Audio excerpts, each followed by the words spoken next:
정말인가요?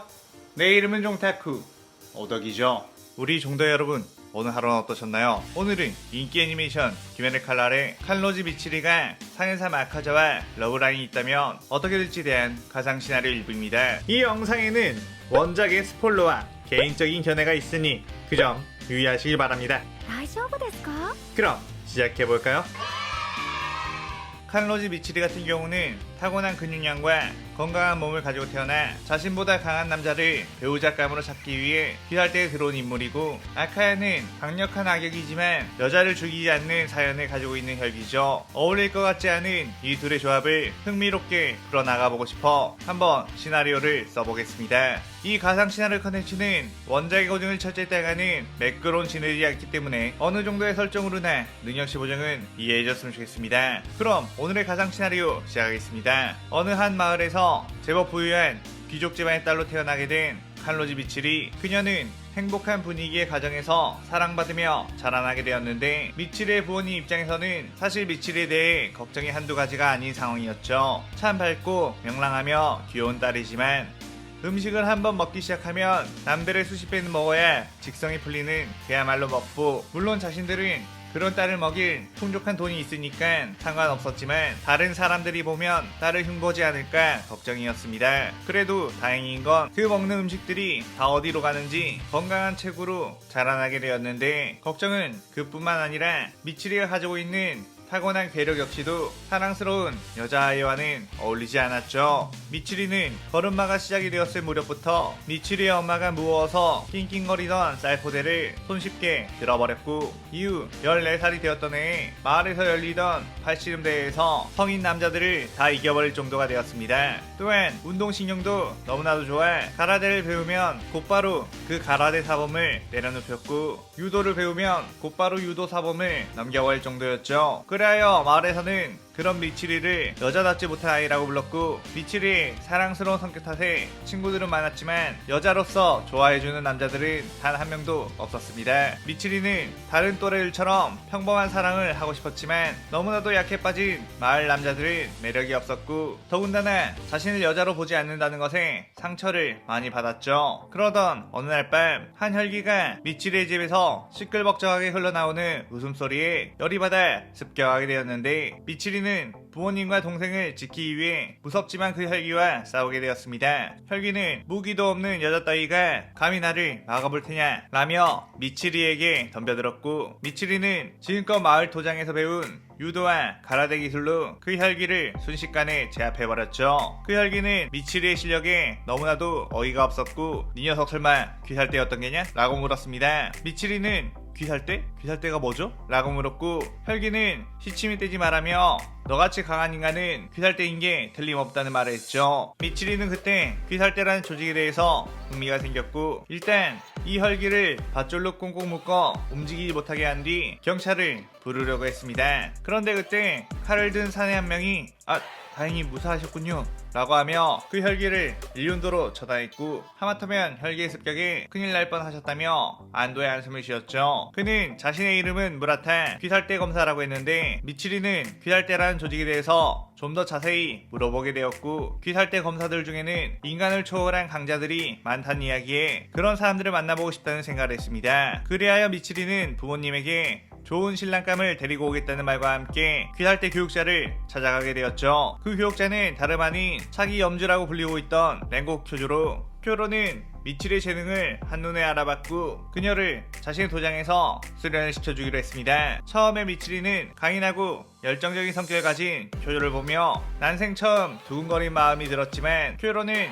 연애 같은 것은 안중에도 없어 보였고 미치리를 여자가 아닌 함께 혈기를 퇴치할 좋은 동료라고만 생각하고 있었죠. 미치리는 처음에 꼭 화염의 호흡을 완벽하게 익혀 쿄조로의 신부가 되겠다고 다짐을 했는데, 쿄로는 자신처럼 괴력을 가진 먹보를 편견 없이 바라봐주지만 그것도 동료이기에 그렇게 편견이 없다는 걸 서서히 깨달았고 쿄조로에 대한 마음을 정리하게 되었습니다. 그러면서 첫사랑에 대한 아픔을 검으로 승화시켰고, 그것은 미칠의 독자적인 검술인 사랑의 호흡으로 태어나게 되었죠. 쿄로는 미칠의 그런 마음도 모르는 채 새로운 검술을 만들어낸 미칠이를 천재라며 너는 역시 귀살 때 꼭 필요한 전사라며 칭찬해 댔고, 미칠이는 뿌앵 눈물 흘리며 그대로 선별시험회가 혈기들을 압도적인 실력으로 배워버렸습니다.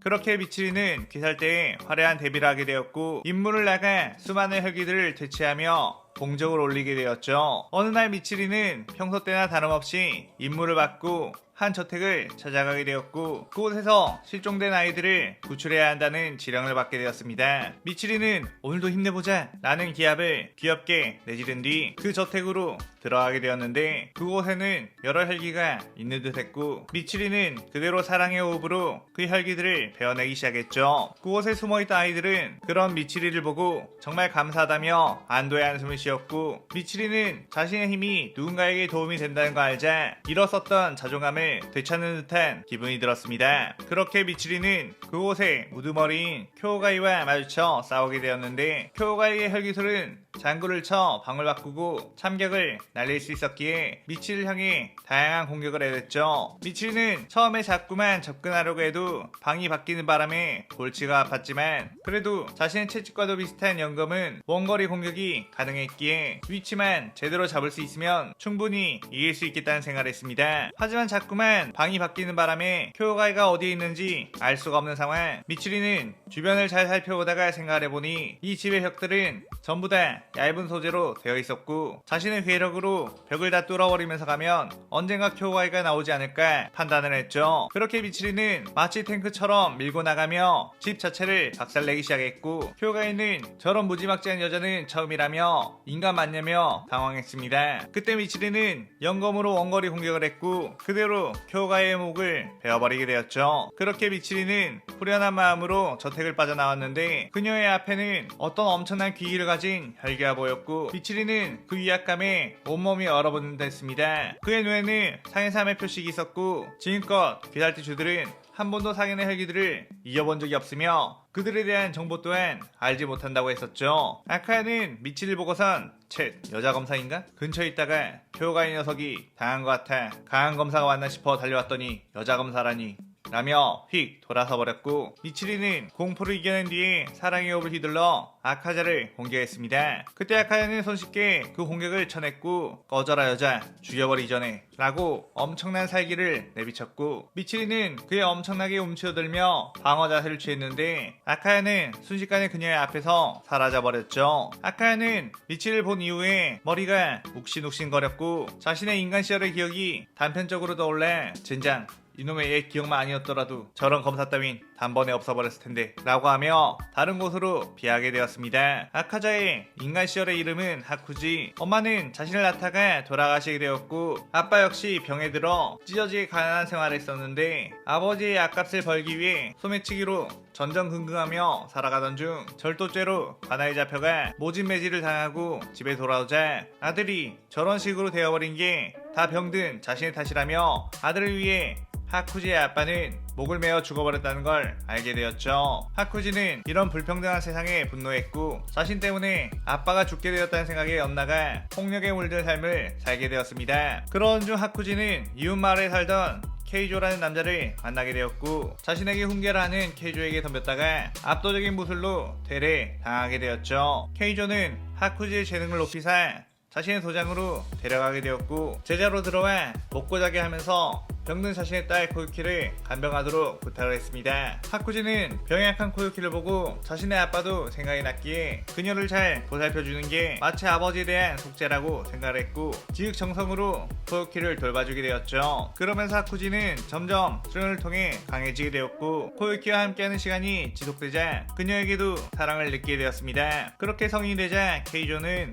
하쿠지에게 이 도장을 물려받고 코유키의 남편이 되어주라는 부탁을 받게 되었고, 코유키 역시 하쿠지에게 평생을 함께하고 싶다며 청혼을 했죠. 하쿠지는 자신이 이런 과분한 사람과 생활을 해도 되는지 꿈만 같았고, 그렇게 하쿠지는 코유키와의 결혼을 약속하게 되었습니다. 하지만 하쿠지가 자신의 아버지의 성묘를 갔다 온 사이 이웃 도장에서 우물의 독을 풀어 케이조와 코유키는 죽게 되었고, 하쿠지는 그 분노로 인해 이웃 도장의 인간들을 맨손으로 때려 죽인 뒤 자신은 또다시 아무것도 구하지 못했다며 생을 마감하려고 했죠. 그런데 그때 태초의 혈기 무장이 나타나 하쿠지를 혈기로 만들어버렸고 새롭게 아카자라는 이름을 받게 되며 혈기의 삶을 살게 되었습니다. 천부적인 무술재능과 더불어 인간에 대한 증오심은 아카자를 금세 상현의 자리까지 올라가게 했는데, 아카야는 코요키를 지키지 못했다는 죄책감 때문에 인간 여자를 도무지 죽일 수가 없었고 귀살대 여자 검사들과의 싸움은 최대한 피하게 되었죠. 아카야는 미치를 떠올리며 이를 부득한 뒤 귀살대에서는 도대체 여자 검사를 왜 뽑는 거냐, 앞으로 그딴 여자 검사는 절대로 보지 않았으면 좋겠군 이라고 생각했습니다.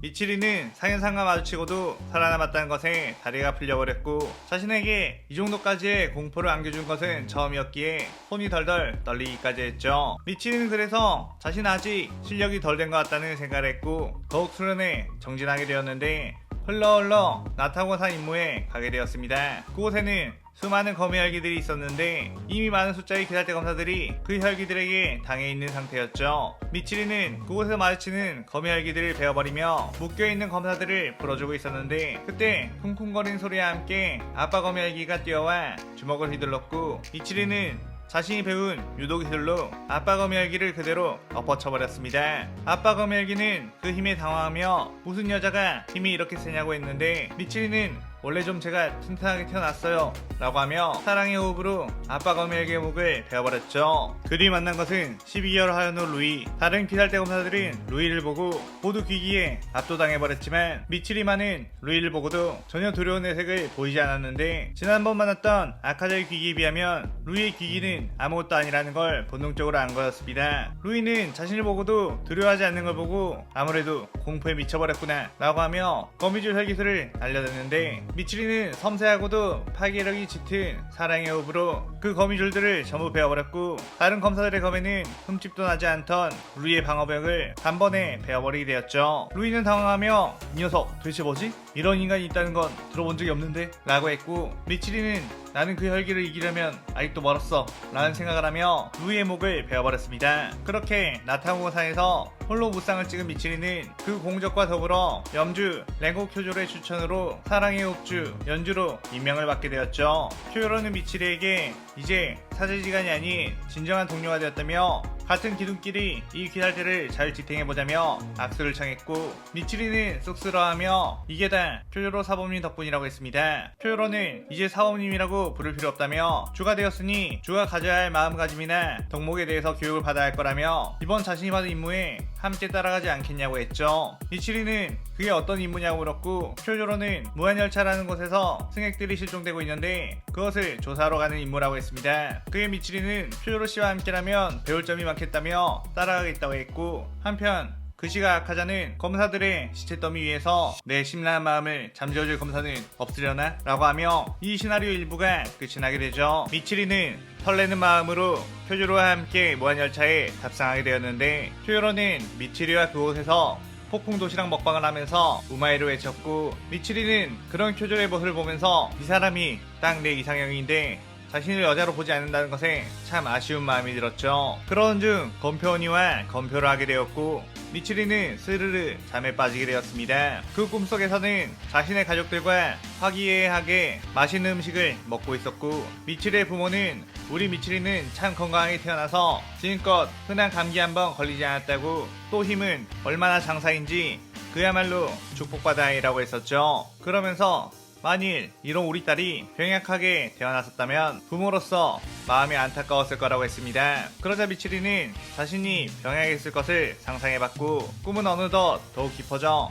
어떤 다른 삶을 살고 있는 소녀를 보여주게 되었죠. 그때 무한열차 위에 있던 하얀 렘무는 귀살대 검사인 것으로 보이는 이들이 잠에 들었다며 이번에도 다소 손쉽게 귀살대 검사를 사냥할 수 있겠다며 기뻐했습니다. 안 그래도 하얀 루이가 귀살대 검사에게 퇴치당해서 무잔의 심경이 불편해져 하얀들을 소집해 혼쭐을 냈기에 주급의 검사를 사냥해 자신의 존재 가치를 증명하고 싶었죠. 엠무는 슬금슬금 잠들어 있는 쿄조로와 미치리에게 다가가 죽이려고 했는데 그 순간 쿄조로가 혈기의 기위에 반응해 눈을 번쩍 떴고 엠무는 화들짝 놀라 다시 열차 지붕 위로 도망을 갔습니다. 쿄로는 주변을 살펴보고 모두가 잠에 들어있자 자신이 느낀 기이가 기분 탓은 아니라는 것을 알았고 미치리를 흔들어 깨우기 시작했죠. 하지만 어쩐지 미치리는 꿈쩍도 하지 않고 계속 잠에 빠져 있었고 쿄로는 미치를 깨우기 위해 비장의 방법을 사용했습니다. 그것은 바로 마지막으로 남겨놓은 도시락이었고 그 도시락 뚜껑을 열고 미치리 코앞에 갖다 대자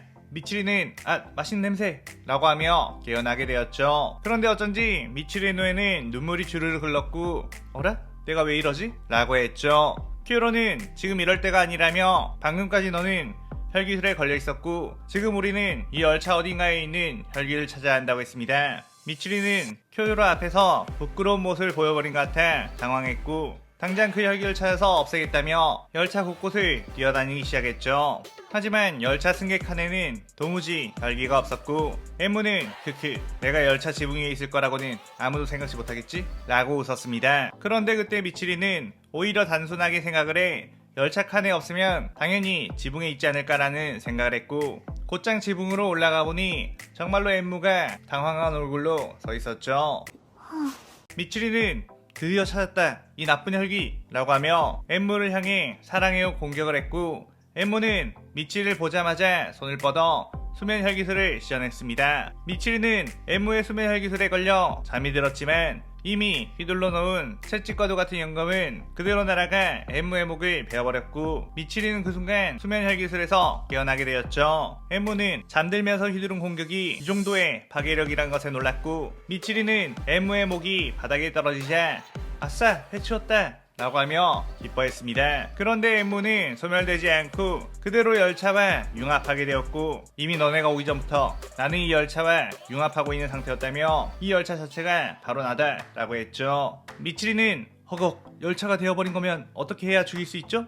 라고 물었고 엠무는 그걸 내가 알려줄 것 같으냐? 라며 어이없어 했습니다. 미치리는 그래도 알려주시면 감사하겠습니다 라고 진심을 다해 호소했고 엠무는 뭐 열차가 되어도 목 부분이 약점인 것은 변함없지 라고 말했죠. 미치리는 그렇다면 목 부분은 어디에 있는데요? 라고 물었고 엠무는 그것까지는 절대 말해줄 수 없어 라고 했습니다. 미치리는 그래도 일단 알겠어요 목은 제가 알아서 찾아볼게요 라고 소리쳤고 엠무는 천진난만한 미치리에게 휘둘려 버렸다는 것에 어이가 없는 상황. 그래도 저 멍청해 보이는 여자가 자신의 목 위치를 알 리는 없다고 생각했죠. 그렇게 열차에는 촉수들이 자라나 승객들을 위협했고 쿄조로는 그 촉수들로부터 승객들을 지키며 분발하고 있었는데 도무지 이 혈기를 어떻게 처치해야 하나 생각을 하고 있었습니다. 그때 미치리가 쪼르르 달려와 엠무에게 들은 그 사실을 일러 바쳤고 쿄요로는 열차가 되었어도 목을 노리면 된다는 게 변함이 없다는 것,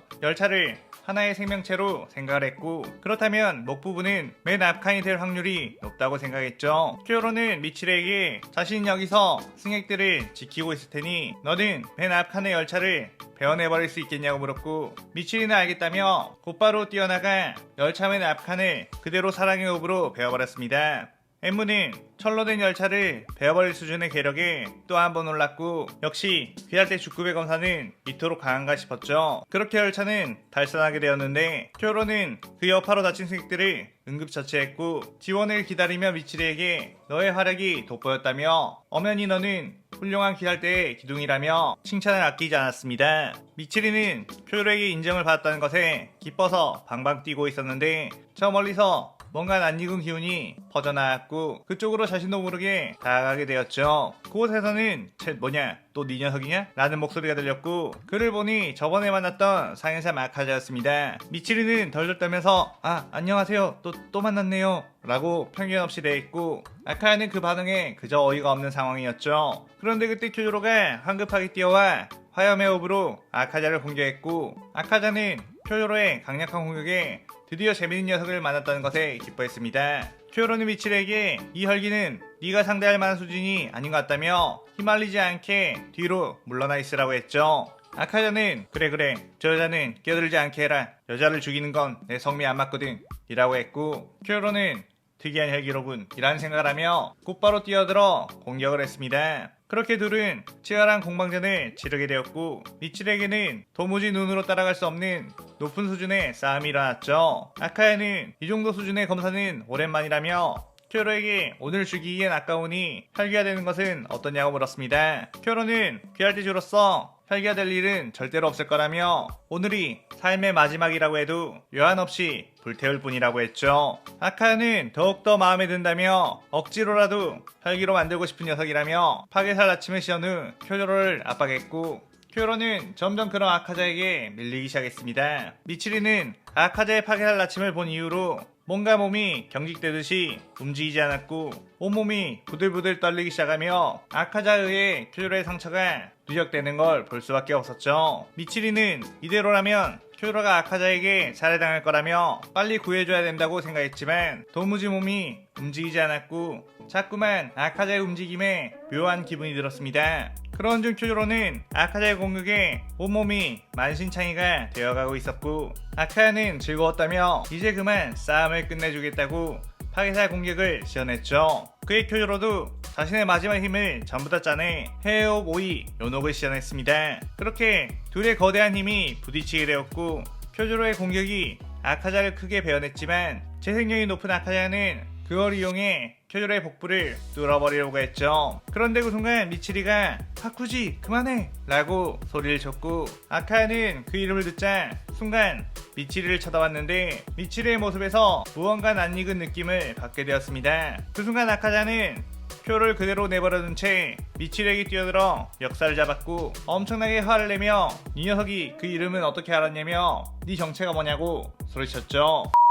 미치리는 당황하며 저도 몰라요. 갑자기 하쿠지라는 이름이 떠올랐고 당신의 동작에서 뭔가 그리운 느낌이 났을 뿐이에요 라고 하며 어떤 붓을 사용해 아카자를 그대로 넘어뜨렸습니다. 아카야는 그의 너 소류의 무술은 또 어떻게 하는 거냐 라고 물었고 미치리는 제멋대로 나온 것 뿐이에요 라고 하며 자신 스스로도 당황스러워했죠. 그의 아카야는 미치를 자세히 뚫어지게 쳐다보다가 너 코유키냐? 너 코유키구나 라고 말했습니다. 미치리는 코유키? 아니에요. 내 이름은 칼로지 미치리예요 라고 말했고 아카야는 아니 틀림없어. 너는 코유키다. 정말로 다시 태어나게 되었구나 라고 말했죠. 그의 미치리는 아까 엠무의 혈기술에 빠졌을 때 꿨던 그 꿈이 생생하게 떠오르기 시작했고 그 꿈에서 봤던 계약한 소녀 옆에 있던 어떤 남자가 떠오르기 시작했습니다. 그러면서 미치리는 하쿠지 라고 자신도 모르게 중얼거렸고 순간 모든 기억이 주마등처럼 스쳐 지나가며 눈물이 주르륵 흐르게 되었죠. 태어날 때부터 엄청나게 병약하게 태어났던 고유키는 항상 식욕이 없었고 음식을 조금이라도 많이 먹으면 곧바로 토로하는 정도의 식이장애를 겪었습니다. 또한 밖에 한 번도 뛰어나가서 놀아보지 못해 다른 이웃 아이들을 부러워만 했었고 자신을 안쓰럽게 쳐다보는 하쿠지에게 너무 신경 쓰지 마세요. 다음 생이 있다면 꼭 건강하게 태어나서 이번 생에서 먹지 못했던 것, 놀지 못했던 것 전부 다 할 거라고 했었죠. 하쿠지는 다음 생이라는 건 없다며 그리고 만일 다음 생에 건강하게 태어난다면 나와 이런 식으로 만나지도 못할 거라고 했었습니다. 그리고 코유키와 케이조가 독을 마시고 죽어할 때 케이조는 코유키를 끌어안고 정말 미안하다며 아비가 되어 너에게 고생만 시킨 것 같다며 꼭 다음 생에는 부유한 집에서 사랑받고 형제들도 많이 얻기를 기도하겠다고 했죠. 그리고 그 뒤 뛰어온 하쿠지는 죽어가는 코유키가 이번 생에는 참 많은 고생을 했지만 그래도 당신을 만난 것 하나로도 참 행복한 삶이었다고 하지만 좀 더 많은 걸 당신과 함께 하고 싶었다며 아쉬워했습니다. 그의 하쿠지는 울부짖으며 걱정하지 말라고 예전에 네가 말했던 것처럼 분명 다음 생이라는 게 있을 것이고 너는 세상에서 가장 건강한 몸을 가지고 태어날 것이며 먹고 싶은 것도 배가 터질 것처럼 먹게 될 거라고 했죠. 코유키는 그랬으면 참 좋겠지만 그렇게 되면 당신을 못 만나게 될까봐 걱정이라고 했습니다. 하쿠지는 그건 걱정하지 말라고 네가 언제 태어나더라도 다른 모습으로 태어난다고 해도 나는 너를 알아보고 너를 찾아가겠다고 했죠. 그의 코유키는 그럼 안심하고 떠날 수 있겠네요. 꼭 저를 다시 찾아주세요. 그런데 남자로 태어나버리면 어떻게 하죠? 하하 라고 농담을 던지며 눈을 감게 되었고 하쿠지는 그런 코유키를 끌어안고 절규를 했습니다. 아카야는 눈물을 흘리며 코유키 그 몸을 보니 정말로 건강하게 태어났구나. 맛있는 것도 많이 먹은 거 맞지? 너를 다시 만나는 거 참 오래 기다렸다 라고 했죠. 미치리는 그런데 어째서 당신은 이렇게 혈기의 모습이 되어 있는 거죠? 나는 혈기를 사냥해야 하는 검사가 되었고 당신은 인간을 잡아먹는 혈기가 되어버렸네요. 우린 결국 적이에요 라고 하며 이 시나리오 2부가 끝이 나게 됩니다. 아카야는 미치리의 우린 적이라는 그 말에 숨이 턱 막히는 듯 했고 이미 자신의 손에 만신창이가 되어 있는 쿄조로의 모습을 보자 코유키의 환생을 맞았다는 기쁨도 잠시 엄청난 자괴감에 죽고 싶은 충동이 들었죠. 미치리는 그때 일단 쓰러져 있는 쿄조로를 응급처치를 했고 아카야는 하늘을 보고 곧 동이 터오를 것이란 걸 알았습니다. 아카야는 이대로 태양빛에 죽어버릴까 라고 했고 그때 철석 미치리가 다가와 아카자의 따기를 알렸죠. 아카야는 미치리의 엄청난 괴력에 정신이 아찔해졌고 미치리는 이대로 그냥 죽어버린다면 아무것도 해결할 수가 없다며 예전의 하쿠지시라면 어떤 수를 써서라도 난간을 헤쳐나가려고 했을 거라며 일단 곧 해가 떠오를 테니 어서 이곳을 피하라고 말했습니다. 아카야는 그의 일단 생각을 정리하기 위해 다음을 기약하기로 했고 아무래도 코유키의 환생을 만난 이상 앞으로 자신의 모든 삶이 다 깨어질 것이라는 예상을 했죠. 미치리는 쿄조로의 상처가 심하긴 하지만 죽을 정도의 치명상까지는 아니라는 것을 알고 안도했고 이후 귀할대원들이와 귀할대 본부로 돌아가게 되었는데 미치리 역시 전생 기억을 찾아버린 탓에 엄청나게 곤란한 상태였습니다. 기억이 떠오르니 이전에 하쿠지에게 느꼈던 그 사랑의 감정, 사랑받던 그 감정이 강하게 다시 찾아왔고 혈기가 된 아카자를 어떻게 대해야 할지 혼란스러웠습니다. 그렇게 귀할대 본부에 보고를 하게 된 미치리는 차마 아카자와의 이야기를 말할 수가 없었고 그저 하얀 랩무는 대체했지만 상해 3의 혈기가 나타나 쿄로가 부상을 당했다고 했죠. 그의 다른 주들은 드디어 상현의 혈기가 모습을 드러낸 것이냐며 하루빨리 그를 추적해 죽여야겠다는 결의를 다지게 되었습니다. 미치리는 그 뒤 자꾸만 아카자에 대한 생각에 잠을 설치게 되었고 밖에서 산책이라도 하면 괜찮아질까 하염없이 어디론가 걸어가게 되었는데 자신도 모르게 걸어왔던 장소는 전생의 집이었던 소류도장이었죠. 이제는 너무나도 낡아버린 그 도장에 삐걱거린 소리와 함께 들어서자 마치 예전의 기억들이 새록새록 떠오르게 되었는데 항상 그곳에서 반겨주던 하쿠지의 모습이 어렴풋이 보이는 듯 했습니다. 하지만 그 하쿠지로 보였던 이는 아카자였고 아카야는 미치리가 들어오자 놀란 표정으로 그녀를 바라봤죠. 그의 미치리는 깜짝 놀라 화장실을 찾다가 그만 실례했습니다 라고 하며 허둥지둥 나가려고 했는데 아카야가 어느새 미치리 곁으로 다가왔고 코유키 나는 이제 어떻게 해야 하는 거지? 라고 물었습니다. 미치리는 일단 저를 미치리라고 불러주세요 라고 자신의 이름을 정정했고 우리가 함께 하려면 둘 중 한 명이 혈기가 되거나 한 명이 인간이 되는 수밖에 없다고 했죠. 그러면서 미치리는 사실 고민을 많이 해봤는데 자신은 어차피 평생을 함께할 난군을 찾으러 귀할대에 입대한 것이니까 혈기가 되어 당신과 사랑하는 것도 나쁘지 않을 것 같다고 했습니다. 또한 인간이 혈기가 되는 방법은 있지만 무잔의 지배를 받는 당신이 무잔을 배신하고 인간이 될 방법은 없으니 어쩔 수 없지 않겠냐고 했죠. 그의 아카야는 아니 네가 혈기가 될 일은 절대 만들지 않을 거다. 혈기가 된다는 것은 인간으로서 죽음을 의미하는 것. 나는 너의 죽음을 또 한 번 보고 싶지 않아 라고 했습니다. 미치리는 그럼 우린 역시 함께할 수 없는 적대관계가 되어야 하는 거냐고 물었고 아카야는 방법이 아예 없진 않을 것 같은데 라고 했죠. 그리 아카야는 미치를 데리고 어디론가 데려가게 되었는데 그곳은 번화가인 아사쿠사 거리. 그곳에서 아카자는 망토를 뒤집어 쓴 뒤 누군가를 찾는 데 했는데 미치는 자꾸만 주변의 포장마차에 걸음이 멈춰버리고 말았고 침을 꼴깍꼴깍 삼키고 있었습니다. 아카야는 그 모습을 보고 먹고 싶어? 잠깐 기다려봐. 내가 금방 소매치기를 해서 라고 하자 미치는 아카자의 팔목을 꽉 잡았고 아카야는 그녀의 괴력에 꼼짝도 못하게 되었죠. 미치는 저 돈 많이 있어요. 소매치기 같은 거는 앞으로 절대로 하지 마세요 라고 으름장을 놓았습니다. 아카야는 머리를 극적이며 미안 이라고 했고 미치레가 이것저것 맛있게 먹는 모습을 보고 자신도 모르게 미소가 흘러나왔죠. 그렇게 한참 동안 음식을 먹던 미치리는 어느새 아카자가 주변에서 사라졌다는 것을 알았고 어디 갔지? 라며 주변을 둘러보고 있었습니다. 그때 아카자가 미치리의 팔목을 잡고 너에게 소개해주고 싶은 혈기가 있다며 따라오라고 했고 미치리는 혈기라는 말에 꽤나 긴장을 하게 되었죠. 아카야가 데려간 곳은 어떤 커다란 저택이었고 그곳에 들어가 보니 미치리를 엄청나게 경계하는 한 남자 혈기 유시로와 우아하게 인사하는 혈기 다마요가 있었습니다. 미치린 타마야를 보고 헛 너무 아름다운 분이시다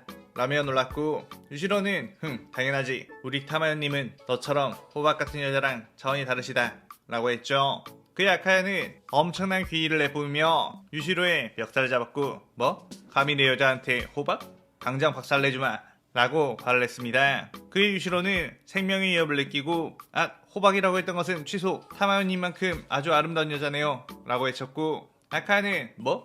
지금 내 여자한테 감히 눈독 들인 거냐? 라고 하며 또다시 화를 냈죠. 유시로는 어쩌라는 거야? 라는 생각으로 당황했고, 타마요는 아카자공 거기까지 하시지요 라며 그들을 뜯어말렸습니다. 아카야는 큼 한번 헛기침을 한 뒤 미치리에게 타마요를 소개시켜주게 되었는데, 그녀는 무잔의 지배를 벗어난 유일한 혈기이자 무잔 이후 최초로 인간을 혈기로 만들어낸 존재, 긴 세월 강자를 찾아다녔던 아카자는 우연히 타마요를 만나게 되었을 때 여자 혈기라는 이유에서 죽이지 않고 그냥 방관을 했던 상황이었죠. 그러다가 미치리를 만나게 되자 무잔의 지배를 벗어났고 인간을 혈기로 만든 그녀라면 혈기가 인간으로 돌아갈 방법에 대해서도 알 수 있지 않을까 해서 다시 찾은 거였습니다. 타마요는 아카자와 미치리의 사연을 듣게 되자 잠시 깊은 생각에 잠기게 되었는데, 혹시 당신이 언제쯤 혈기가 되었는지 기억이 나냐고 물었고, 아카야는 기억을 되짚어보며 정확한 때는 아니지만 150년 전쯤인 것 같다고 했죠. 그 타마요는 당신이 혈기가 되었을 때 혹시 인간을 죽인 이후 무장이 나타나지 않았냐고 물었고, 아카야는 그때 코요키의 죽음의 분노에 이웃도장의 인간들을 모조리 죽여버렸는데 그때 딱 무장이 나타나서 자신을 혈기로 만들었다고 했습니다. 타마요는 그 우물에 독을 탄 것이 이웃도장의 인간들이 확실한 거냐고 물었고, 그들이 독을 탄 것을 정확히 본 적은 없지만 분명 이웃집 아줌마가 그렇게 증언을 했다고 했죠. 그런데 그때 미치리가 그 이웃집 아주머니라면 카구라 씨를 말하는 거냐고 물었고, 아카야는 아마 그랬다고 그랬는데, 미치리는 전생의 기억으로는 카구라 씨는 말을 하지 못하는 벙어리로 기억하고 있다고 했습니다. 그러자 아카자 역시 다시 생각해보니 무언가가 이상했는데, 카구라 씨는 말을 하지 못해서 항상 수화를 썼고 그의 하쿠지와 코유키도 그녀와 대화를 하기 위해 따라 배웠었던 기억이 있었죠. 그런데 그때 코유키와 케이조가 독을 마신 상황이 너무나도 당혹스러운 상황이라 그걸 이상하다고 느끼지 않았던 거였습니다. 타마요는 역시 그랬군요 라며, 무자는 강한 혈기를 만들기 위해서는 인간 시절에 인간에게 엄청난 증오를 가지고 있는 이를 이용해야 한다는 걸 알았고, 일부러 재능 있어 보이는 이가 인간을 미워하게 상황을 만든 뒤 혈기로 만들었다고 했죠. 그의 아카자는 결국 케이조와 코유키를 독살한 것은 무잔이었고, 지금껏 자신을 부추겨 인간들을 죽이는 데 이용한 것에 엄청난 분노가 터져나왔습니다. 아카야는 타마요에게 원래 곧바로 인간이 되는 약을 만들어 달라고 부탁하려고 했는데, 이 사실을 알아버렸으니 그 자식을 내 손으로 쳐부숴버린 후 인간이 되겠다고 했죠. 그러면 우선 그의 저주를 벗어나야 할 테니 어서 저주를 풀어낼 방법을 알려달라고 했습니다. 그의 타마요는 마침 잘 되었다고 사실 자신도 무잔에 의해 가족을 잃게 된 후 수백 년 동안 무잔에게 복수하기 위해 살아왔다고 말하며, 무잔과 가까운 당시의 피를 채취해 무잔의 저주를 벗어날 약을 만들어주겠다고 했죠. 그렇게 아카야는 타마요에게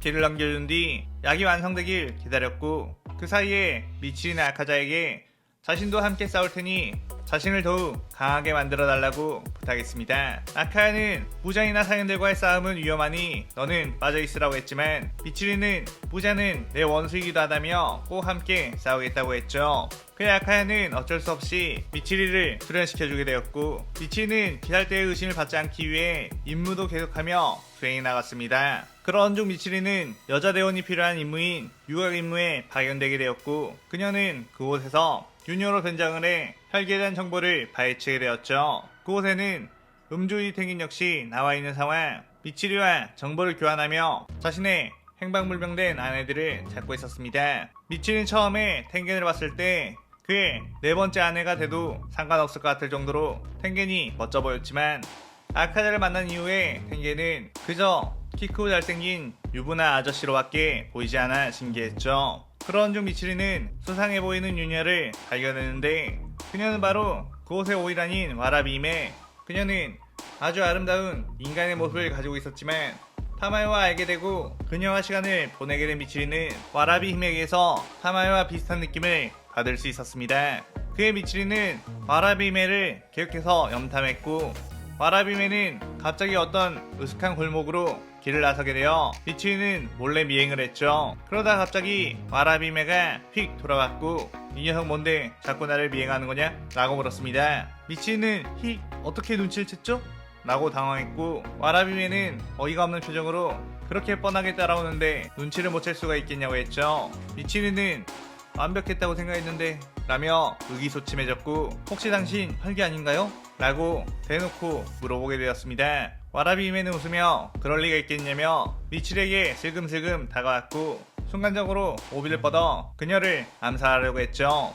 하지만 미치리는 순간적인 본능으로 그 오비를 피해버렸고 역시 혈기 맞네요 뭐 라며 화를 냈습니다. 와라비메의 정체는 상륙 다키, 그녀는 혈기의 모습으로 변해 계속해서 공격을 해댔고 미치리는 그대로 사랑의 오브션에 그 공격들을 전부 베어버렸죠. 미치리는 아카자와의 소련 이후 더욱 압도적인 전투력을 가지게 되었고 다키를 거의 가지고 놀듯 목을 베어버리게 되었습니다.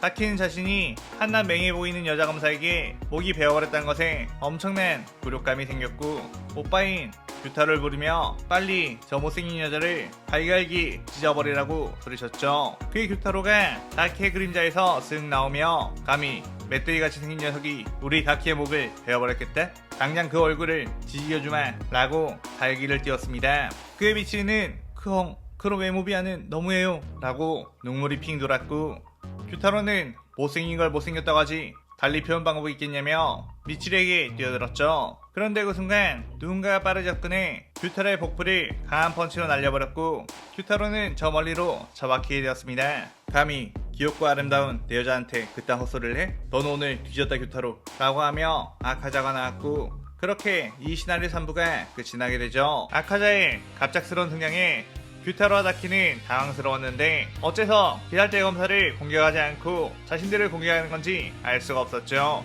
다키는 식은땀을 흘리며 하하 아카야씨 이런 장난도 칠 뿐이라는 건 처음 알았네요 라고 했고 아카야는 그런 다키에게 저벅저벅 걸어갔습니다. 다키는 뭔가 아카자에게서 살기가 가득 느껴지고 그의 주먹이 강하게 쥐어져 있다는 걸 보자 설마 저를 공격하시려는 거 아니겠죠? 당신은 여자를 공격하지 못한다고 들었는데 라고 했죠. 그때 아카자는 그대로 다키를 파괴사 공격으로 박살내버렸고 그거야 내 여자에 대한 죄책감이 나를 지배했을 때고 지금은 지킬 여자가 있으니 다른 여자에게 가질 죄책감 따위 없다 라고 했습니다. 그때 몸을 재세한 규타로가 아카자에게 피해 참격을 날려댔고 아카야는 그 공격을 여유롭게 피해버렸죠. 규타로는 지금 우리에게 이런 짓을 하고도 그분께서 가만두실 것 같으냐고 부들거렸는데 아카야는 씩 웃으며 그 자식은 딱히 별 신경 안 쓸 것 같은데 어차피 너네 정도의 혈기들은 얼마든지 대처할 수 있다고 생각할 녀석이니까 말이야 라고 하며 그대로 파괴사 공격을 날려 규타로와 다키를 순식간에 걸레짝으로 만들어버렸고 미치리에게 일륜도로 이 녀석들의 목을 단번에 베어버리라고 했습니다.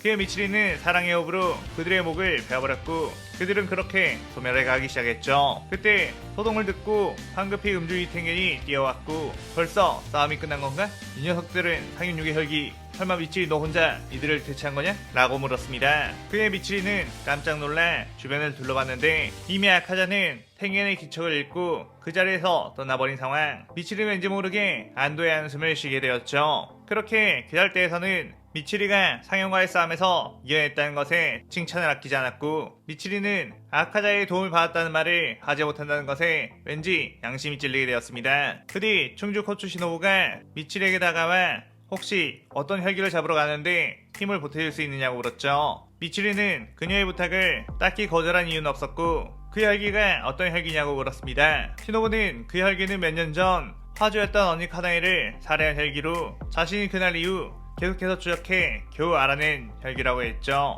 그 혈기는 만세근학교라는 종교단체의 수장으로 여자 신도가 되면 쉽게 접근할 수 있다는 정보를 들어 여자 검사인 당신에게 부탁을 한 거라고 했습니다. 미치리는 그의 유각 임무도 그렇고 여자 검사가 필요한 경우가 많나보구나 라는 생각을 문득 하게 되었죠. 그렇게 미치리와 시노부는 만세근학교회가 새신자 등록을 하게 되었고 교주를 만날 기회를 엿보게 되었습니다. 그런데 교주는 잠시 출장 중이라는 이야기를 듣게 되었고 미치리와 시노부는 그곳에서 그를 기다리며 시간을 보내게 되었죠. 그러던 중 마침 교주님이 돌아오셨다는 이야기를 들었고 새로운 여신도가 입교했다는 것에 미치리와 시노부를 자신의 방으로 부르게 되었습니다. 그렇게 시노부와 미치리가 그 방 안에 들어서자 그녀들은 단번에 교주가 인간이 아닌 혈기라는 것을 알 수 있었죠. 일단 미치리와 시노부는 자신들의 정체를 숨긴 상태이니 섣불리 행동하지 않고 그의 허를 찌르기로 했기에 일단 물러나게 되었습니다. 그 뒤 도마의 설교가 시작이 되었는데 오늘의 주제는 바로 사랑. 자신은 지금껏 긴 세월을 살아오며 여자에게 사랑을 느껴본 적은 단 한 번 있었다고 해 신도들의 궁금증을 유발시켰죠. 그 여자는 유일하게 자신이 잡아먹지 못한 여자로 그녀는 꽃과 같은 우아한 동작으로 검을 휘두르던 검사였다고 했습니다. 미치리와 시노부는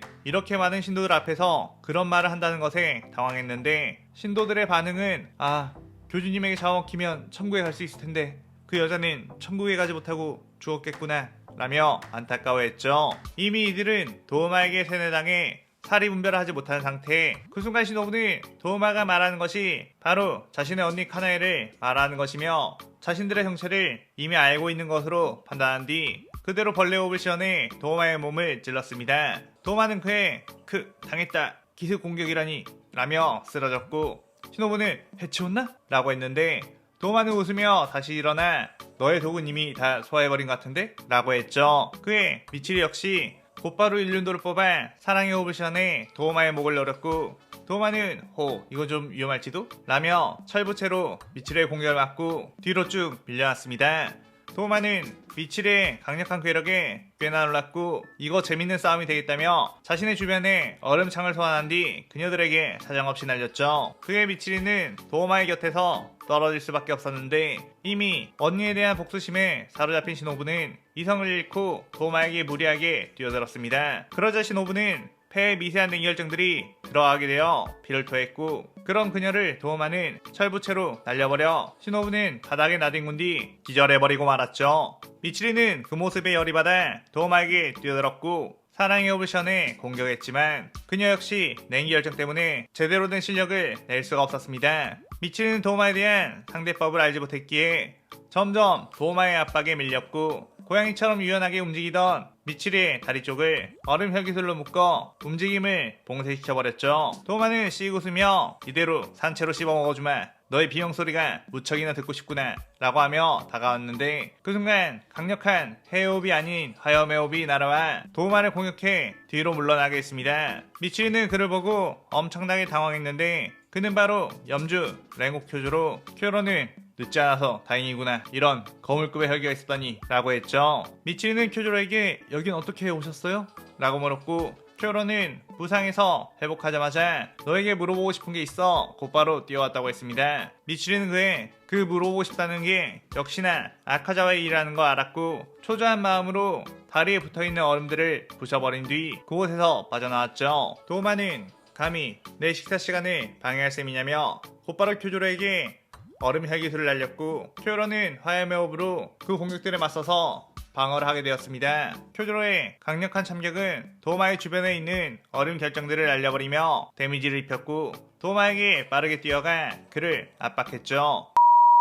도마는 꽤나 실력 좋은 검사라며 치열한 공방전을 펼치게 되었는데 전투가 길어지자 쿄로는 아직 부상이 낫지 않은 듯 아카자에 당했던 상처 부분에 고통이 느껴졌습니다. 도마는 그걸 간파한 후에 더욱 그쪽만 노리게 되었고 쿄로는 그쪽을 신경 쓰다가 결국 도마의 철부채에 튕겨져 나가버렸죠. 도마는 너네 기다대 검사들은 절대로 나를 이길 수 없다며 이 세상에서 나를 이길 수 있는 건 태초의 열기인 그분과 나보다 높은 등급인 상일 1밖에 없다고 했습니다. 그런데 그 순간 아카자가 뛰어와 도마를 발로 쳐 날려버리며 그리고 상현 3인 나도 이 녀석을 이길 수 있지 라고 했죠. 미치리는 아카자를 보며 아카자씨 이곳에는 어떻게?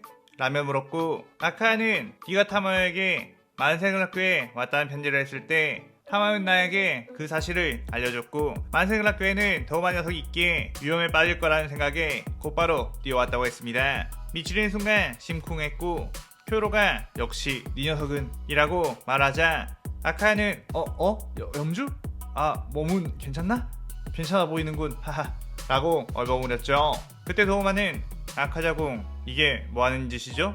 라고 물었고 아카야는 그대로 파괴를 아침을 시연하며 지난번 교체혈전에 리벤지 매치나 해볼까 해서 말이지 라고 했습니다. 도마는 지금 귀할대 검사들과 싸우고 있는 상황에 그럴 여유가 어디 있겠느냐고 일단 귀할대 검사부터 처리해야 되지 않겠냐고 했죠. 그의 아카야는 빠르게 도마에게 뛰어들어 파괴사 공격을 날렸고 나에겐 네 녀석을 패 죽이는 게 우선이다 라고 했습니다. 도마는 아카야가 진심이라는 걸 알게 되었고 싸움 강이라는 걸 알고 있지만 이 정도까지 사리 분별을 안 한 녀석인 줄 몰랐다며 얼음 현기술로 맞대응을 했죠. 아카야는 도마의 냉기 열정들을 파고들어 그대로 강력한 펀치를 날려댔고 도마는 그 주먹을 얼음벽으로 막아냈지만 그 얼음을 뚫고 파괴사 공격이 도마에게 닿게 되었습니다. 도마는 아카자에게 예전에 싸웠을 때보다 훨씬 강해졌나 보네요. 그동안 수련을 많이 했나 보죠? 라고 물었죠. 아카야는 그때는 이 녀석에게 자리를 뺏기고 나서 그 자리를 다시 뺏기 위해 엄청난 수련을 해왔었지. 하지만 솔직히 말하자면 그랬어도 난 이 녀석을 이기지 못했을 거다. 하지만 지금은 상황이 많이 달라졌고 내가 네 녀석에게 졌던 결정적인 이유를 알아버리고 말았거든 이라고 했습니다. 도마는 결정적인 이유? 그게 뭐죠? 라고 물었고 아카야는 그땐 내가 지켜야 할 것이 없었고 네 녀석을 이겨야 할 간절한 이유가 없었지. 만약 내가 싸움을 즐기며 승부를 집착하는 듯 보였겠지만 그 시절에 나는 그저 공허한 마음만을 가지고 과거를 후회하는 빈 껍데기였다. 하지만 지금은 지켜야 할 것, 해야 할 것들이 생겨버렸거든 이라고 했죠. 도마는 그런 건 그저 호울 좋은 소리일 뿐 그런 건 싸움에 아무런 영향을 줄 수 없답니다 라고 하며 자신의 최대열 기술 무빙 수련보 탈션에 아카야를 공격했습니다. 그의 아카야는 나침으로 그 공격 방향을 읽어 뛰어올라 피한 뒤 이 녀석처럼 인간의 감정이 결여되어 있는 녀석은 모르겠지만 마음가짐이라는 것은 아주 중요하거든 이라고 하며 파괴살 종식 청원난장강을 시안에 폭풍같이 쏟아지는 주먹으로 얼음보살을 깨부셔버리기 시작했죠. 도마는 저런 기술은 본 적이 없는데? 라며 당황했고 아카야는 그대로 혼신의 힘을 다해 얼음보살과 함께 도마의 온몸을 부숴버렸고 염주 이 녀석의 목을 일륜도로 베어버려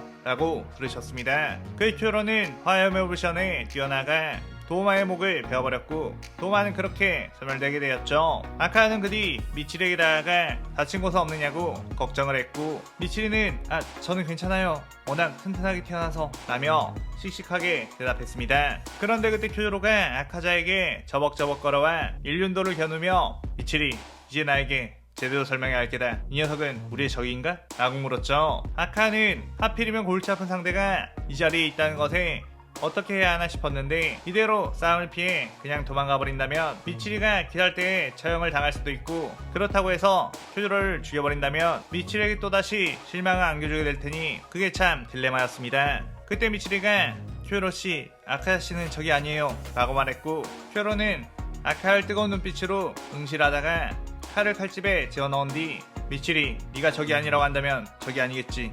내게 자세한 상황을 설명해 줄 수 있나? 라고 했죠. 미치리는 전생에서부터 아카자와 얽히게 된 이야기를 큐로에게 털어놓았고 큐로는 나루오도 이러면서 생각보다 빠르게 수긍을 했고 큐로는 활활 타오르는 눈빛으로 그렇다면 아카자 너도 귀살대가 되어라 라고 단호하게 말했습니다. 아카야는 뭐? 어디서 많이 듣던 패턴인데? 라며 당황했고 큐로는 물론 당주님이나 다른 검사들이 받아들일지 모르겠지만 나는 너를 같은 목표를 바라보고 있는 동료로 인정할 수 있다. 우리에게 힘을 빌려주게나 라고 했고 아카야는 이 녀석 생각보다 엄청난 융통성이 있는 녀석이었구나 라는 생각을 했죠. 그의 비치는 감동의 눈물이 맺히며 큐로씨 정말 고맙다고 역시 정말 멋지신 분이시라고 했습니다. 그의 아카야는 미치리 그 녀석과 친하게 지내지마 라고 견제를 했고 그때 정신을 차리신 노부가 저도 이야기를 다 듣게 되었는데 혈기라면 딱 7색이지만 언니의 원수를 갚아주셔서 정말 감사합니다 라고 고개 숙여 인사를 했죠.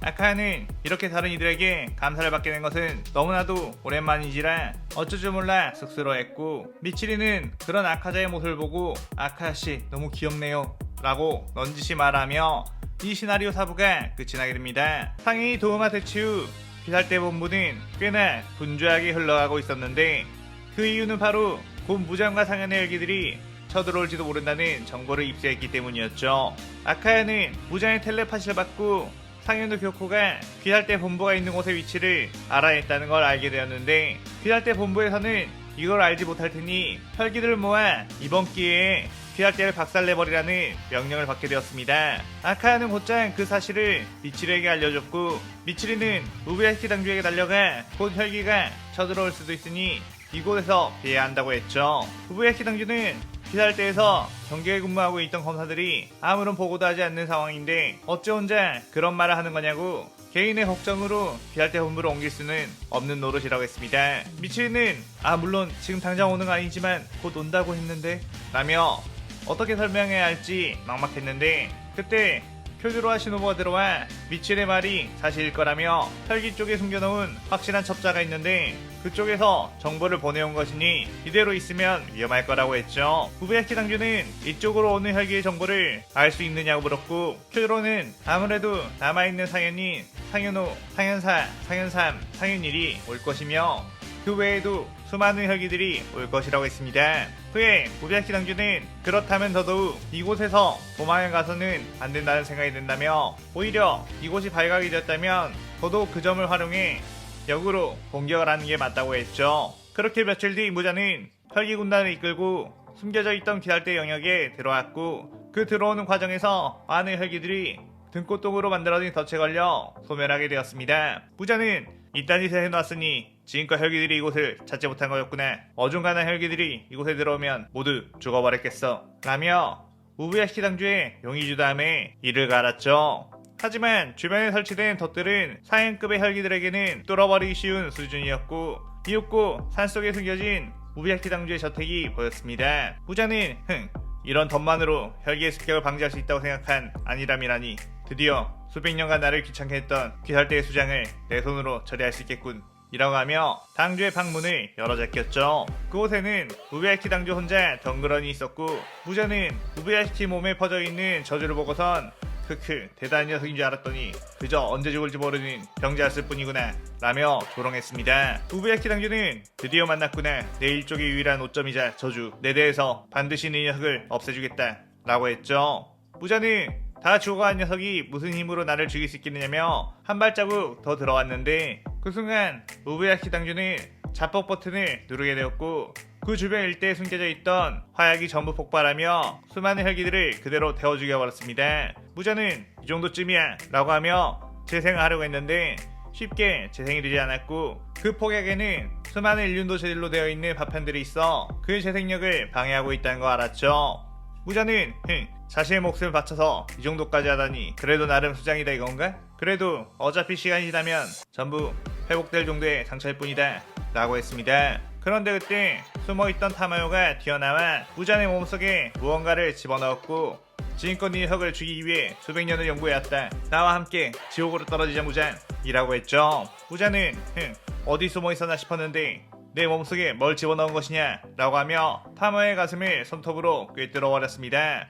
타마요는 무잔에게 이렇게 접근한 이상 자신은 죽을 수밖에 없다는 걸 알았고 이대로 무잔에게 디버프를 주고 죽을 수 있다는 것만으로도 여한이 없다는 생각을 했죠. 하지만 그때 유시로가 튀어나와 무잔을 발차기로 차는 뒤 타마요를 구출했고 무잔은 뭐야 이 발차기는 하나도 안 아프잖아 라고 어이없어 했습니다. 유시로는 그래 나는 전투 타입이 아니라 강한 공격을 할 수 없지만 사랑하는 여자를 구출한 정도는 할 수 있지 라고 하며 그대로 타마요를 무장에게서 떼어낸 뒤 빤스런을 시전했죠. 타마요는 이게 무슨 짓이냐고 나는 이대로 무장에게 죽어야 한다고 했는데 유시로는 지금껏 제가 타마요님의 말을 따르지 않은 적은 없었죠. 하지만 저 역시 이번만큼은 고집을 피우고 싶습니다 라고 했습니다. 그 사이 그 폭발에서 살아남은 혈기들에게는 귀살대 검사를 띄워와 공격을 했고 이 모든 게 귀살대의 함정이었다는 걸 알 수 있었죠. 하지만 아직 사형급의 혈기들은 모두 건재한 상태 그렇게 귀살대와의 최후의 싸움이 시작되게 되었습니다. 미치리는 곧장 사랑의 호흡으로 혈기들을 베어버리고 있다가 새롭게 사연육이 된 카야쿠를 마주치게 되었는데 카야쿠는 네가 그 최근에 주가 되었다던 그 계집인가? 내가 계속 귀살대 있었다면 나에게 밀려 네가 주가 될 수는 없었을 텐데 말이야. 내가 귀살대를 나가줘서 네가 주가 되었으니 내게 감사 인사라도 해라 라고 했죠. 그의 미치는 감사합니다 라고 예의 바르게 인사를 했고 카야쿠는 아니 진짜로 감사 인사를 한다고?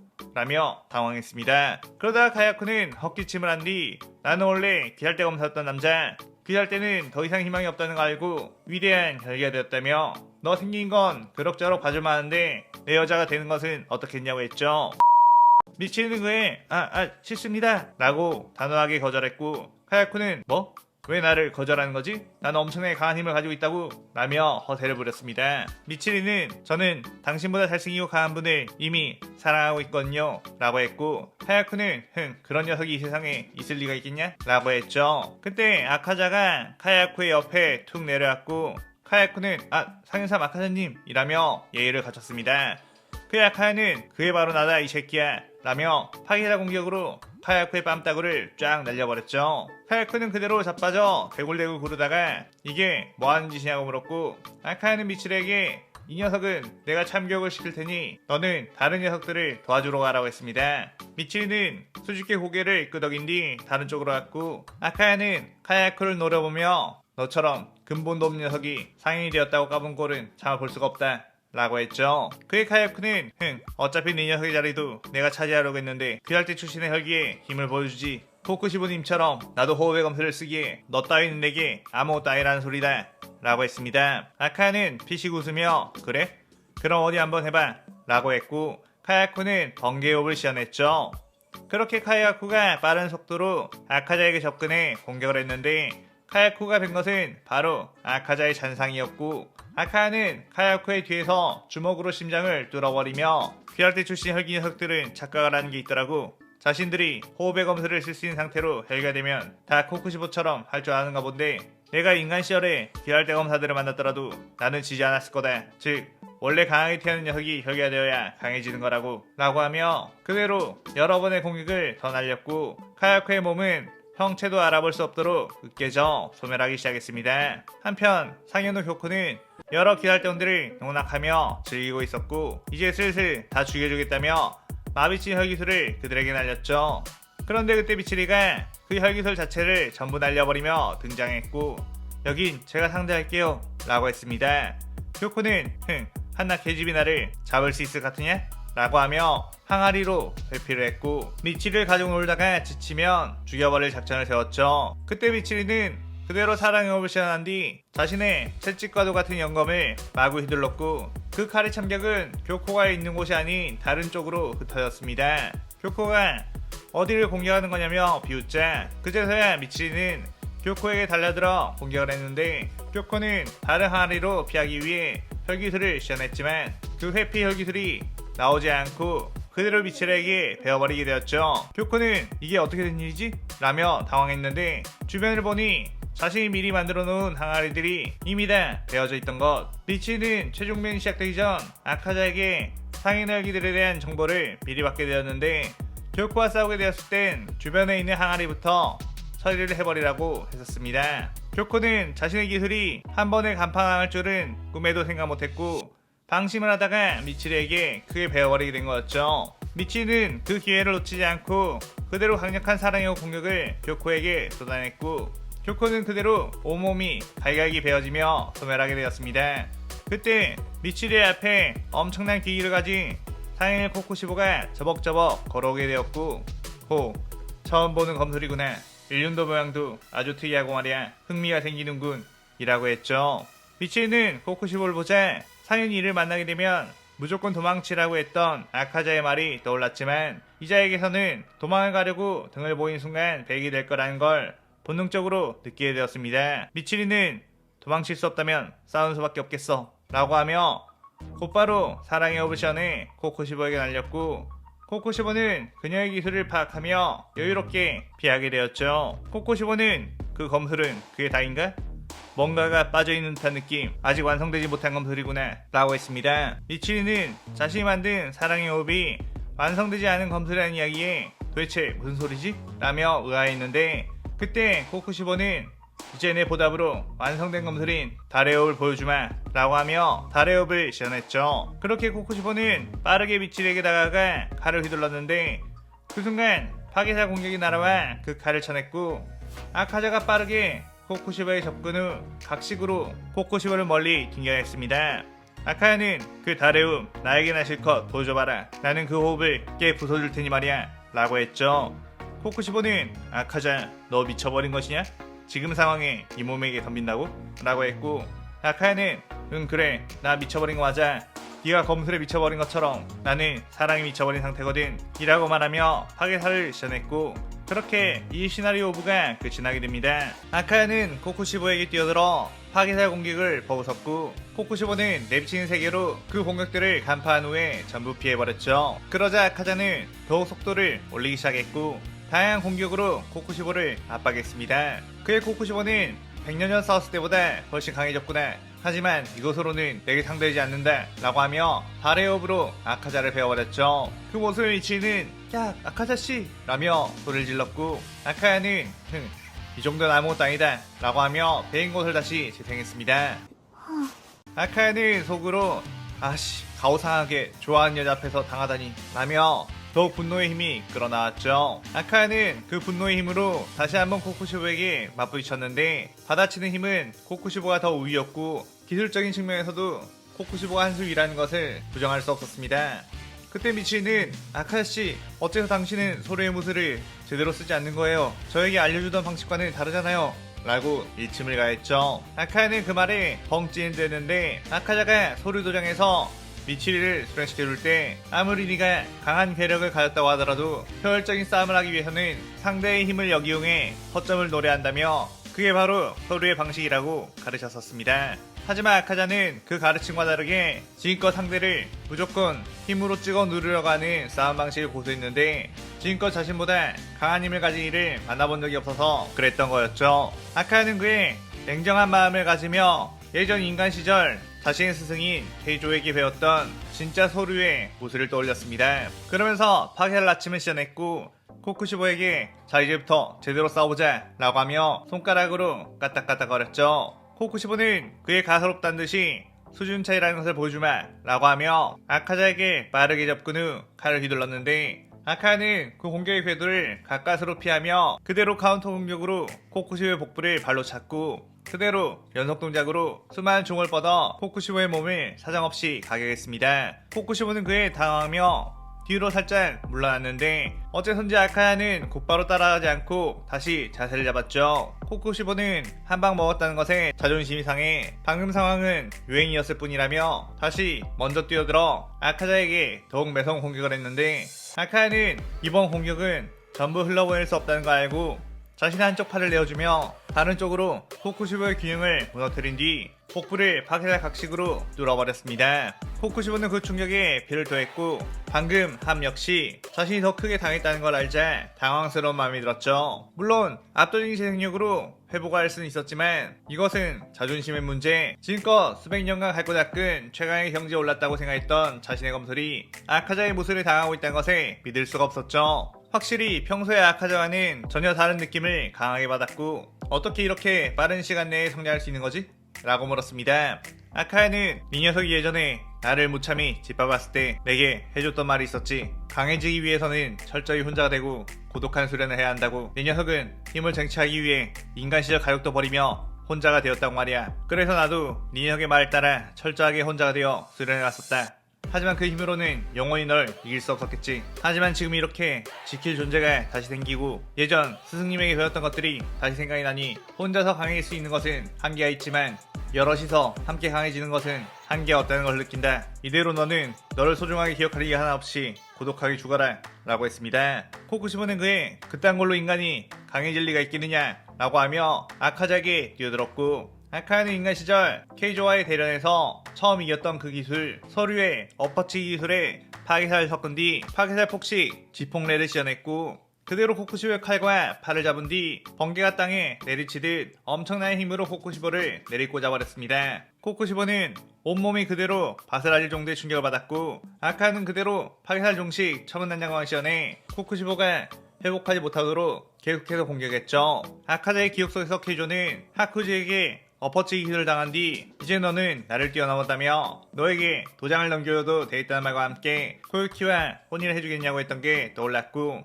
아카야는 케이조씨 감사합니다. 당신은 최고의 스승이었습니다 라고 하며 코쿠시보를 그렇게 소멸시켜버렸습니다. 아카야는 미치를 보며 멋진 포즈를 취하며 어땠어? 라고 물었고, 미치리는 또 한 번 반해버릴 것 같았어요 라며 눈에 하트 뿅뿅을 지어냈고, 아카야는 쑥스러운 듯 머리에 극적이었죠. 그러다가 이제 우리의 원수인 무장을 퇴치하러 가야 한다며 마음의 준비를 단단히 하라고 하며 뛰어나갔습니다.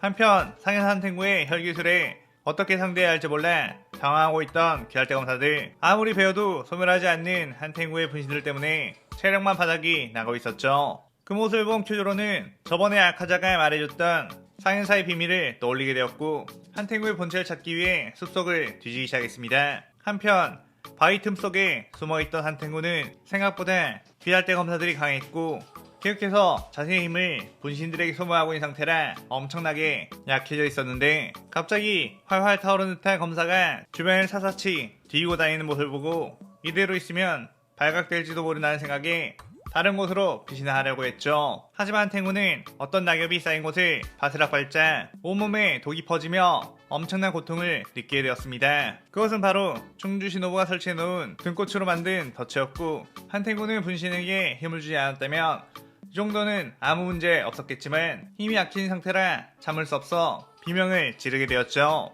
그 순간 옆에 그림자가 드리워졌고 큐로가 거기에 있었구나 라고 말하며 일륜도를 들었습니다. 그의 한탱구는 위기를 모면하기 위해 분신들을 다시 자신의 몸으로 흡수하려고 했지만 큐조로의 빠르고 강력한 화염의 호흡이 한탱구의 목을 베어버리게 되었죠. 한편 무자에게로 하나둘씩 모여드는 귀할대주들, 무자는 여전히 힘을 완전히 회복하지 못한 상태였고 주들은 그런 무자에게 덤벼들어 맹공을 펼쳤습니다. 하지만 무자는 그럼에도 불구하고 강력한 힘을 가진 끝판왕이었기에 주들의 공격을 쳐내며 응전해 나갔죠. 무장과의 치열한 싸움이 지속되자 무장의 촉수에 많은 주들이 부상을 입게 되었고, 무장은 이대로 한 명 한 명 쓰러뜨린 후 그 몸을 흡수해버리면 자신의 체력도 다시 회복할 거라며 부상이 심한 주들부터 집중해 공격을 했습니다. 그런 중 무자는 촉수로 시노부를 낚아챘고 시노부는 그 촉수에서 벗어나려고 안간 힘을 썼지만 뿌리쳐낼 수 없는 상황이었죠. 무자는 우선 한 녀석이다 라고 하며 자신에게 끌고 들어갔는데 그 순간 미치리가 사랑의 호흡으로 그 촉수를 잘라내버렸고 시노부는 바닥으로 떨어지게 되었습니다. 무자는 방해하지 말라며 미치리에게 수많은 촉수를 뻗어 공격했고 미치리는 사랑의 호흡으로 그 공격에 맞섰지만 압도적인 공격력에 전부 다 전할 수가 없었죠. 그런데 그때 아카자가 무자의 뒤쪽으로 뛰어와 파괴사 공격으로 뒤통수를 날려버렸고 무자는 그대로 바닥으로 엎어지게 되었습니다. 무자는 아카자? 이 녀석 어떻게 나를 공격할 수 있는 거지? 라고 당황했고 다른 주들도 역시 상인의 열기가 무자를 공격했다는 것에 엄청나게 놀랐죠. 아카야는 네 녀석이 귀할대 본부를 친다는 텔레파시를 받고 나는 네 녀석에게 복수하기 위해 타마에게 저주를 벗어날 수 있는 약을 받아 저주에서 해방되었다. 감히 고유키와 케이조를 죽이고 나를 지금껏 더러운 일에 이용해 먹었겠다? 네 녀석만큼은 절대로 용서하지 않겠어 라고 했습니다. 무자는 건방진 자식, 너 따위가 나에게 상대해야 될 것 같으냐? 라고 하며 무자는 아카자를 공격했는데 이미 아카자는 상일 포쿠시보까지 이을 정도로 성장한 상태, 무잔 자체의 공격력이나 파괴력은 어마어마하지만 싸움 기술로만 봤을 때는 오히려 코쿠시보다 아래였죠. 그렇게 아카야는 자신의 모든 기술을 활용해 무잔을 좁히기 시작했지만 무잔은 타마의 약에 의해 약해졌다고나 하더라도 엄청난 체력을 가지고 있는 상황, 아카자에게 10대를 맞고 한 대를 때리는 정도로만 해도 아카야 쪽이 더 데미지를 받게 되는 상황이었습니다. 주들은 무잔과 아카자의 압도적인 싸움에 끼어들 틈을 찾지 못하고 있었는데 시간이 갈수록 아카자가 무잔에게 밀릴 수밖에 없었고 무잔은 아카자의 몸에 촉수를 꿰뚫은 뒤 이번에는 절대로 벗어날 수 없는 저주를 심어 영원한 노예가 되도록 해주겠다고 했죠. 그런데 그 순간 미치레의 사랑의 호흡이 무자의 촉수를 베어버렸고 무자는 또 네 녀석이냐? 라고 하며 미치레에게 공격을 했는데 미치는 아까와는 다르게 훨씬 더 강력한 사랑의 호흡으로 아까 베어내지 못했던 무자의 촉수를 갈갈기 베어버리기 시작했습니다. 무자는 뭐지? 저 여자 아까와는 동작이 다르다? 라는 생각을 했죠. 미치리는 아카자에게 배운 소리의 무술을 사랑의 호흡에 접목시켜 강화하며 나아갔고 이전 미치리의 사랑의 호흡은 큐로에 대한 짝사랑의 아쉬움을 동작으로 승화시킨 미완성의 검술이었지만 지금 새로운 사랑의 호흡은 서로 사랑한 존재인 아카자를 지키기 위한 마음을 승화시켰기에 완성된 동작으로 나오기 시작했습니다. 그의 아카자 역시 미치리의 리듬을 맞추며 함께 무잔을 공격하기 시작했고 미치리의 칼, 아카자의 주먹, 둘의 무기도 다르고 성별도 다르고 혈기와 인간이라는 개체도 달랐지만 하나의 마음이 되며 둘은 사랑의 호흡을 함께 맞추게 되었죠. 미치리는 호쿠시오가 안 했던 미완성이라는 게 이걸 말하는 거였구나. 일방적인 마음인 짝사랑도 분명 아름답긴 하지만 서로의 마음이 맞아 하나가 되는 진정한 사랑이 이토록 큰 충만이라는 걸 이제 알았어 라고 했습니다. 그 둘의 힘은 무잔을 압도해버리기 시작했고 아카자와 미치리는 서로의 리듬에 무아지경 상태가 되며 계속해서 공격을 했죠. 부자는 갑자기 어떻게 이런 힘을 낼 수 있는 거냐며 당황했고 아카야는 이 녀석은 지금껏 한 번도 진실한 사랑을 해본 적이 없어서 모르겠지만 원래 사랑이라는 건 말도 안 되는 기적을 낳는다고 라고 했습니다. 그렇게 미치리의 사랑의 호흡과 아카자의 파괴살에 합쳐진 궁극의 공격은 부자의 온몸을 집어삼켜버렸고 타마요의 악과 주들과의 싸움에서 누적된 데미지까지 합치자 부자는 모든 에너지를 잃고 온몸이 소멸해갔죠. 부자는 사랑이라 나도 사실 사랑이란 걸 해본 적이 있다. 바로 타마요 사실 널 사랑했다. 널 평생 가지고 싶었어 라고 말했습니다. 그의 타마요는 부잔 당신 나를 사랑했었다는 건가요? 라고 하며 울컥하다가 정말 기분 나빠요 라고 하며 부자의 머리통을 발로 차 먼지로 흩어지게 만들면서 이 시나리오 6부가 끝이 나게 됩니다. 타마요의 마지막 발기질로 부잔이 먼지가 되어 사라지자 피할대 검사들은 드디어 부잔을 해치웠다며 서로 껴안고 눈물을 찌었고 미치르 아카자 역시 끌어안고 눈물을 흘리며 아카는 드디어 케이조의 원한을 모두 풀게 되었다며 기뻐했습니다. 그의 미치리는 아니요 아직 케이조의 바람은 이루지 못했어요 라고 말했고 아카야는 그게 무슨 소리지? 라고 했죠. 그의 미치리는 아무것도 아니에요 라고 살짝 뾰루퉁한 표정을 지었습니다. 그의 아카야는 내가 뭔가를 실수한 건가? 싶은 생각이 들었는데 그때 기다대 검사들은 아카자와 유시로 타마요 쪽에 나가와 그들을 둘러싸게 되었죠. 아카야는 또 설명을 해야 하는 건가? 하며 살짝 긴장을 했는데 기다대 검사들은 모두 하나같이 고개를 숙여 그들에게 감사 인사를 했습니다. 어떤 사정이 있는 줄은 모르겠지만 당신들이 도와주지 않았다면 부잔을 되찾지 못했을 거라고 했죠. 게알티슈들은 이들이 목숨을 걸고 부잔과 싸우는 모습에 적이 아니라는 걸 본능적으로 알았고 아카자와 타마요는 굳이 구구절절하게 사연을 말할 필요도 없었습니다. 그렇게 그들은 그 후 우베야시키 카가가 죽은 후 피살때 당주가 된 우베야시키 키리아의 부름을 받게 되었고 아카자와 타마요 역시 함께 싸워준 것에 대해 명예 기살대원으로 임명하게 되며 모두에게 합당한 보상금과 더불어 기살대 해체를 선언하게 되었죠. 주들은 이대로 이렇게 기살대가 해체가 되었지만 우린 영원히 동료라며 경조사가 생긴다면 꼭 불러달라고 말한 뒤 모두 흩어지게 되었습니다. 미치리는 그 길로 서류도장에 가려고 발걸음을 옮기고 있었는데 갑자기 쿄로가 미치리를 따로 불렀고 쿄로는 미치리에게 그동안 수고 많았다며 부장을 퇴치하게 되면 말하리라 다짐했던 것이 있었는데 바로 너를 여자로서 마음에 품고 있었다고 했죠. 그의 미치리는 엄청나게 당황하다가 언제부터 그랬었냐고 물었고 쿄로는 처음 본 순간부터 그런 마음이 들었다며 하지만 귀할대주로서 책임이 있기에 그 마음을 억누르고 있었다고 했습니다. 그의 미치리는 그런 거였으면 빨리 말하시지. 쿄로 씨는 참 멋진 분이시지만 지금 제 마음에는 다른 이가 자리 잡고 있어요 라고 했죠. 그때 한쪽 풀숲에서 부스럭거리는 소리가 들렸고 그 쿄로는 알고 있다고 그냥 나는 내 마음을 전한 것일 뿐 꼭 그와 행복한 삶을 살기를 바란다며 나는 너와 그를 뜨겁게 응원하겠다고 하며 그 자리를 물러갔습니다. 미치리는 심호흡을 크게 한번 한 뒤 아까 소리가 났던 풀숲으로 가 거기서 뭐하세요 아카자씨? 라고 물었죠. 아카야는 주섬주섬 몸을 일으키며 날씨가 참 좋네 잠깐 산책하러 나온 것뿐이야 라며 머리를 극저였고 미치리는 방금 제 이야기를 다 엿들으셨죠? 라고 했습니다. 아카야는 그게 엿들으러 간 것은 아니고 어쨌든 쿄로 그 녀석 감히 너를 좋아했다니 보는 눈은 있는 녀석이군 이라고 말을 돌렸죠. 미치리는 아카자에게 이제 피할 때도 해체하게 되었는데 케이조 씨의 바람을 이뤄줘도 되지 않을까요? 라고 다시 운을 띄웠고 아카야는 그 말을 곰곰이 생각해보다가 케이조가 했던 말 중에 자신이 끝내 지키지 못했던 것 바로 서류 도장을 이어받고 코유키와 혼인을 해달라는 거였다는 게 떠올랐습니다. 미치리는 서류 도장은 이미 낡아버렸다고 하더라도 다시 세워 부흥시킬 수 있을 것이고 코유키의 몸은 죽었지만 같은 영혼인 제가 살아있으니까 뭐 라고 했죠. 그 아카야는 자신은 씻을 수 없는 죄를 지었다며 죄인인 내가 그런 행복을 손에 쥐어도 되겠느냐고 자신 없는 얼굴로 물었습니다. 미치리는 그의 주먹으로 아카자의 면상을 후려가렸고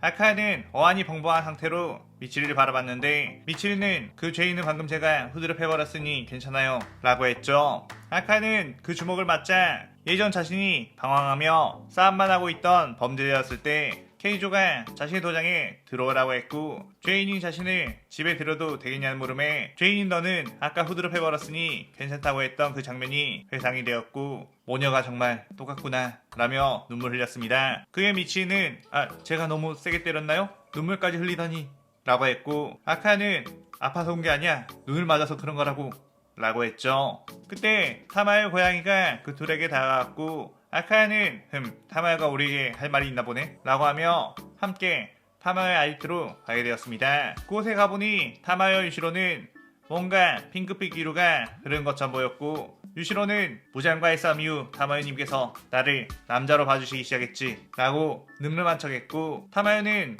지금 그 얘기를 하려고 이분들을 불러온 것이 아닙니다 라며 어둡고도 부드러운 미소를 짓자 유시로는 넵 이라고 하며 곧바로 입을 다물었죠. 타마요는 드디어 혈기가 인간이 되는 약을 개발했다며 이미 임상실험까지 성공해 지금껏 보살피고 있던 여러 혈기들을 인간으로 되돌리는 것에 성공했다고 했습니다. 타마요는 아카자에게 이 약을 먹고 인간이 되어도 괜찮겠느냐고 물었고 아카야는 난 미치리와 함께 태양 아래서 살고 싶다며 비록 인간이 되면 영원토록 살지 못하겠지만 죽은 뒤에는 또다시 태어나 미치리의 환생을 찾을 것이고 그때 또다시 사랑하면 되기에 그야말로 영원히 사랑할 수 있을 거라고 했습니다.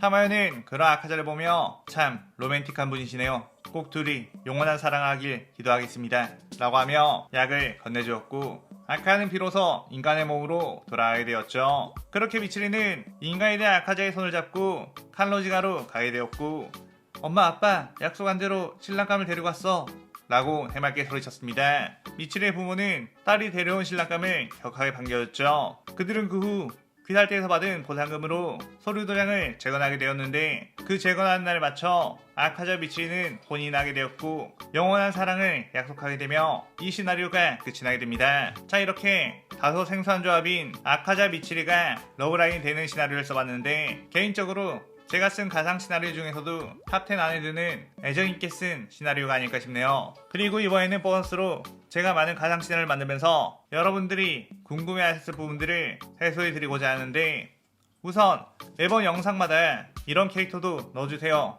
저런 캐릭터도 넣어주세요 라는 댓글을 많이 달아주시고 계시죠. 제가 예전에도 몇 번 언급을 했던 주제 추천 댓글보단 그날의 시나리오에 대한 감상평을 달아주셨으면 좋겠다고 했었는데 그 이유에 대해서 설명을 해드릴게요. 일단 주제 추천을 해주시는 건 참 감사한 일이지만 제 입장에서는 열심히 머리를 짜내서 시나리오를 딱 완성해 업로드를 했는데 그에 대한 평가가 아닌 그저 다른 주제를 해주라는 댓글을 보게 되면 오늘 내가 한 게 뭐가 된 걸까? 이분들을 만족시켜드리지 못한 건가? 라는 생각이 들 수밖에 없어요. 마치 어떤 가게에서 신제품을 내놨는데 신제품을 보면서 그에 대한 피드백보단 빨리 다른 제품도 해주세요 라고 하면 엄청나게 김이 빠지겠죠. 그러다 보니 한동안 댓글을 아예 안 읽으면서 영상을 만들기도 했는데 지금은 그래도 익숙해져서 주제 추천 댓글은 쓱 스쳐 지나가며 감상평 달아주시는 분들의 댓글만 읽게 되는 것 같아요. 그래도 꾸준히 감상평 달아주시는 분들도 계셔서 그분들의 댓글을 보며 많은 힘을 얻고 있습니다. 또한 주제 추천 같은 경우는 세상에는 너무나도 많은 작품들이 나와 있다 보니 애니를 즐기는 저로서도 그 모든 작품들을 다 보는 것은 한계가 있습니다.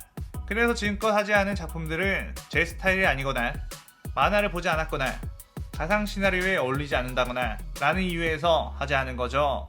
본인들에게는 최애 애니이고 인기 애니일지 몰라도 저에게는 취향이 안 맞아서 안 본 작품들이 있겠죠. 그래도 꾸준히 계속 만들다 보면 언젠가 종덕이님들이 원하는 작품과 콜라보가 될 수도 있으니 보채기보단 느긋하게 그날의 가상 시나리오를 즐겨줬으면 좋겠습니다. 그리고 가상 시나리오를 쓸 때 예를 들어 이번 아카미치 러브라인 편 같은 경우는 원작에서 미치리와 이어졌던 오바나이가 불쌍하다, 오바나이가 이 영상을 싫어합니다 등 이런 식으로 생각하는 분들이 계실 테고 또한 이번 시나리오에서는 탄지로 세대가 아예 나오지 않았는데 탄지로는 어딨음?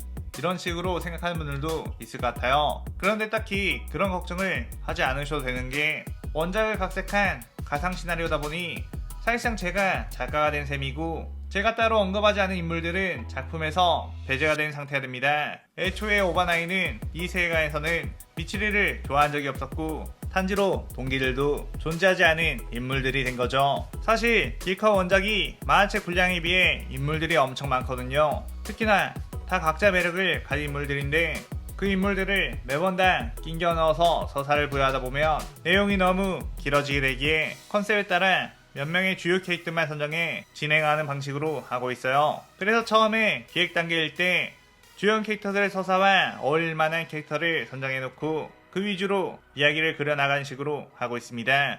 그리고 기본적인 너프와 버프 설정도 소년 액션 만화 형식의 주인공 서사를 따라가게 만드는데 먼치킨의 캐릭터가 오더라도 한 방에 무전을 찾아 죽여버린 것이 아닌 기본적인 액션 만화의 구성을 따르게 하고 있어요. 몇몇 분들은 예를 들어 손오공이 와서 그냥 지구를 부셔버리고 끝 이런 느낌을 원하실지도 모르겠지만 항상 하나의 작품을 만들고 있다는 생각을 하는 저로서는 최대한 실제 있는 만화 스토리처럼 만들기 위해 기획하고 있다는 걸 알아주셨으면 좋겠네요. 마치 로마에 갔으면 로마법에 따르는 것처럼 그 어떤 캐릭이라도 다른 세계관에 갔으면 곧바로 끝판왕을 대체해버릴 힘이 있는 캐릭이라고 하더라도 기본적인 그 작품의 서사 방식을 따라가는 게 더 자연스러운 작품이 되겠죠.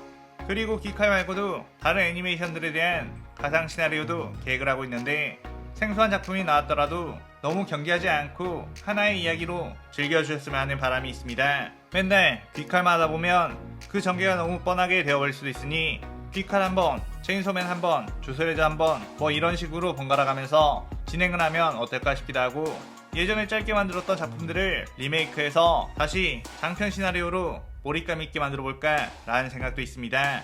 벌써 이 채널도 2년이 넘었는데 여전히 해야 할 컨텐츠 하고 싶은 컨텐츠들이 많네요. 이게 다 여러분들께서 항상 봐주시고 댓글도 달아주시기에 가능한 것 같아요. 또 다른 궁금한 점이 있다면 댓글로 많이 남겨주시고 오늘 에필로그와 후기는 이것으로 마치겠습니다. 저는 또 다른 재밌는 시나리오 들고 찾아올게요. 오늘 영상 즐겁게 보셨다면 구독, 좋아요, 알림 설정 누르는 거 잊지 마시고요. 그럼 오늘은 이만 사요나라.さようなら。